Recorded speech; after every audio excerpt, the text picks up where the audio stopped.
तर इथे तयार आहे आपली सरसरीत, मस्त झणझणीत अशी वरण्याची भाजी. Hello everyone, welcome back to Mansi's food hub. तर आज आपण बघणार आहोत मस्त अशी झणझणीत वरण्याची भाजी. तर तयारी सोपी आहे. कांदा, टोमॅटो, ओलं खोबरं, आलं, लसूण आणि कोथिंबीर हे सगळं एकत्र मिक्सरमध्ये घालून घ्यायचं.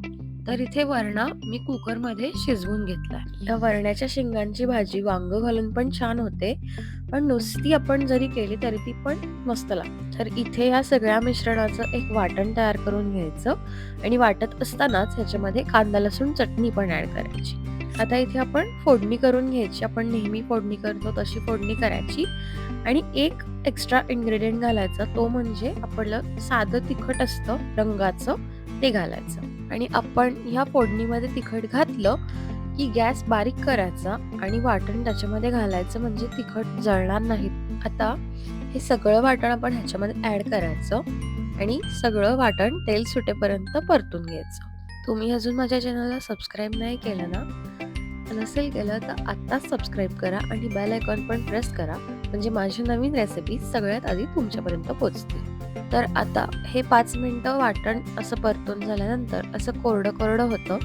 हे असं झालं की याच्यामध्ये वरणा आणि पाणी ऍड करायचं. इथे हा वरणा मी कुकरमध्ये शिजवून घेतला होता. तर आता आपण इथे वरणा ऍड केलाय. आता तो सगळा नीट मिक्स करून घ्यायचा. आता मी इथे थोडंसं तिखट घालती आहे.